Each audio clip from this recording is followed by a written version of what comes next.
চাঁদপুরে মতলব উত্তরে ফরহাদ হত্যার বিচারের দাবিতে লাশ নিয়ে থানার সামনে বিক্ষোভ ও মানববন্ধন। জাকির হোসেন বাদশার প্রতিবেদনে বিস্তারিত। চাঁদপুরের মতলব উত্তরে ফরহাদ জুয়েল নামের যুবকের হত্যার বিচারের দাবিতে লাশ নিয়ে বিক্ষোভ মিছিল, মানববন্ধন করেছে পরিবার ও এলাকাবাসী। দুপুরে উপজেলার চেঙ্গারচর বাজার থানার সামনে ঘণ্টাব্যাপী লাশ নিয়ে বিক্ষোভ করেন স্বজনরা। এই ঘটনায় এলাকাবাসী ক্ষোভে ফেটে পড়েন এবং খুনিদের গ্রেপ্তার করো, ফরহাদের হত্যার বিচার চাই, অন্যায়ের বিরুদ্ধে রুখে দাঁড়াও এমন নানা স্লোগানে মুখরিত হয়ে ওঠে থানার সামনের এলাকা। পরে সহকারী পুলিশ সুপার খায়রুল কবির ও মতলব উত্তর থানার ভারপ্রাপ্ত কর্মকর্তা রবিউল হক এসে তদন্তপূর্বক বিচারের আশ্বাস দেন পরিবারকে। ফরহাদ জুয়েল কলাকান্দা ইউনিয়নের সাতানি গ্রামের আবুল হাশেমের ছেলে।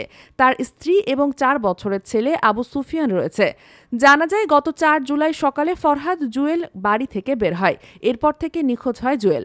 নিখোঁজের একদিন পর হাইমচর উপজেলার নীলকমল এলাকার মেঘনা নদীতে ফরহাদের মরদেহ ভাসমান অবস্থায় উদ্ধার করে নৌপুলিশ। তার শরীরের বেশ কিছু জায়গায় আঘাতের চিহ্ন রয়েছে বলে জানিয়েছে পুলিশ। মানববন্ধনে নিহত ফরহাদ জুয়েলের বাবা মোহাম্মদ আবুল হাশেম বলেন, আমার ছেলেকে নির্মমভাবে হত্যা করা হয়েছে। আমরা আইনের আশ্রয় নিয়েছি, এখন চাই বিচার হোক, দোষীরা যেন কোনোভাবেই রেহাই না পায়। স্ত্রী সুরভি আক্তার বলেন, আমার ছোট একটা বাচ্চা আছে, সে এখন পিতাহারা। আমি শুধু বিচার চাই, আর কোনো পরিবার যেন এভাবে ভেঙে না যায়। নিহতের মা সুফিয়া বেগম বলেন, আমার ছেলেকে পরিকল্পিতভাবে খুন করা হয়েছে, আমরা বিচার চাই, যেন আর কোনো মায়ের বুক খালি না হয়। সহকারী পুলিশ সুপার খায়রুল কবির জানান, হত্যাকাণ্ডের ঘটনায় সম্পৃক্ত সন্দেহে 4 জনকে জিজ্ঞাসাবাদ করার জন্য আটক করা হয়।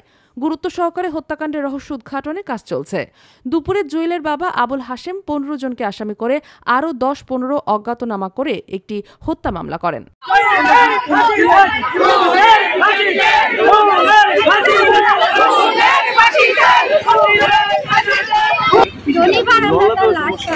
আমার সন্তানকে আমার স্বামীকে আমার কাছ থেকে দুনিয়া থেকে জড়িয়ে আমি তার উচিত বিচার চাই, তাদের ফাঁসি চাই, ফাঁসি ছাড়া কিচ্ছু চাই না। উক্ত বিষয়টিতে আমাদের ইতিমধ্যে মামলা রুজু হয়েছে এবং আমরা এই ঘটনার সাথে সম্পৃক্ত সন্দেহে আমরা 4 জনকে আমরা জিজ্ঞাসাবাদের পর্যায়ে আছে। আমরা খুব গুরুত্ব সহকারে বিষয়টি আমরা তদন্ত করছি। আশা করি ইনশাল্লাহ দ্রুত এটা রহস্য উদ্ঘাটন করতে পারবো। প্রাথমিক কি ধারণা করছেন আপনারা? প্রাথমিকভাবে আমরা ওই ভিকটিম যিনি শরীরে আঘাতের কিছু চিহ্ন আমরা পেয়েছি, আমরা পোস্টমর্টমের জন্য। আচ্ছা, এখানে অভিভাবক যারা ছিলেন তারা একটা অভিযোগ করলো আপনাদের গরিমসির বিষয়, আসলে এমন কিছু আছে? মামলা ইতিমধ্যে রুজু হয়েছে, আর আসলে গরিমসির খুব একটা সুযোগ নেই। আমরা গতকালকে থেকে আমাদের বিশেষায়িত 2টি টিম এবং রেগুলার 1টি টিম, 3টি টিম এটা নিয়ে কাজ করছে। বিষয়টা হলো গরিমসি বলতে যে নিখোঁজের পরে যে মুক্তিপণ চাইছে, বাইকে ফোন করেছে, এই জায়গাটাতে আপনাদের কোনো ট্রেকিং করে বা কোনো অবস্থান বিষয়ে আমরা ইতিমধ্যে যেটা জেনেছি যে ওরা মোবাইলের অ্যাপস ব্যবহার করে কল করেছে, যেটা ডিরেক্ট নাম্বার নেই। তাও আমরা এটা প্রযুক্তির সহযোগিতা নিচ্ছি বিষয়টার ব্যাপারে। ইনশাল্লাহ দ্রুত আমরা সমাধান করতে পারবো। ধন্যবাদ।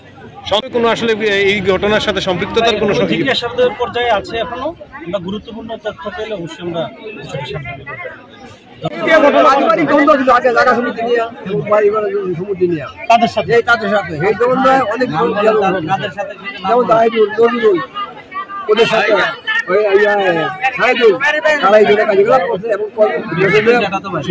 দেব।